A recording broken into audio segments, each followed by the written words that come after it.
Shri by गरिदेऊ। हामी चाहिँ नानीलाई झुट बोलेर सुई हान्न गएको भनेर बोराबाँध घुम्न हामी बुढाबुढी गएका थियौँ आज।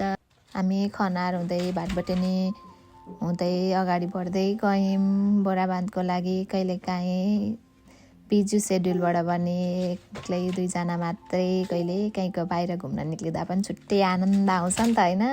त्यही भएर हामी निस्केका थियौँ आज माघे सङ्क्रान्ति पारेर। यस्तो ठुलो भगवान् बाटो त ग्राभेल कुनै बेलामा त यस्तो ठुलो सेतो भइसक्यो, कपाल दारी सब सेतै भइसक्यो। हामी पुग्यौँ। यो चाहिँ ठ्याक्कै बोराबाँधको इन्ट्री हो क्या।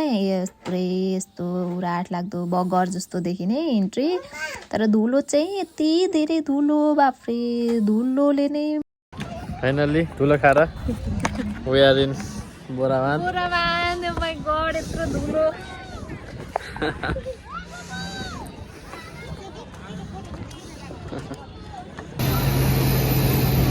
अनि यो हाम्रो पर्यटकीय स्थल बोराबाँध।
At the corner cafe with a notebook and she's chasing skies I've never named while I stay in my lane. It's something keeps pulling at my chain.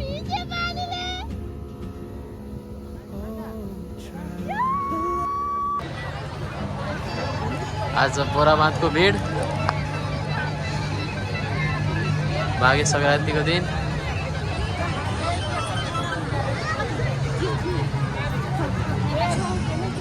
तिमी चाहिँ यता छौ? कस्तो भइरहेछ? रमाइलो तर लास्टै भिड। अनि पानी कतिको चिसो? पानी चिसो तर त्यस्तो सोचे जस्तो जाडो चाहिँ नै। पानी छुँदा चाहिँ सनसेट हेरेर जाने कि निस्किने? साँझ पर्छ, 4 बज्न आँट्यो है। बिस्तारी बिस्तारी। कस्तो लाग्यो त? रमाइलो। आजको डे स्पेन्ड कस्तो हो? आज बोराबाँधमा भिड कति धेरै हो। हामीसँग अरू पनि त आएको होला नि त होइन। हामीलाई विस्तारलाई पनि आउनु मन होला। बोटिङ कस्तो भयो? रमाइलो पनि? बोटिङ रमाइलो बब्बाल। बोटिङ चाहिँ यहाँ आएपछि मजा आयो।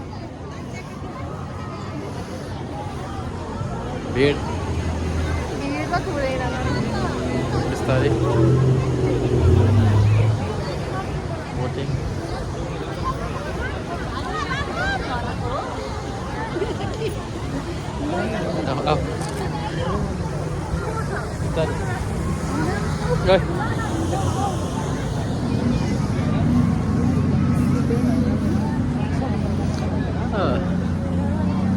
तर आउनको लागि चाहिँ एकदम राम्रो ठाउँ हो। दिनको लागि घुम्न जाउँ कतै भन्यो भने नजिक पनि रमाइलो हेर्नको लागि एकदमै राम्रो ठाउँ इन्डिया बाहिरतिर गएर बिच हेर्नु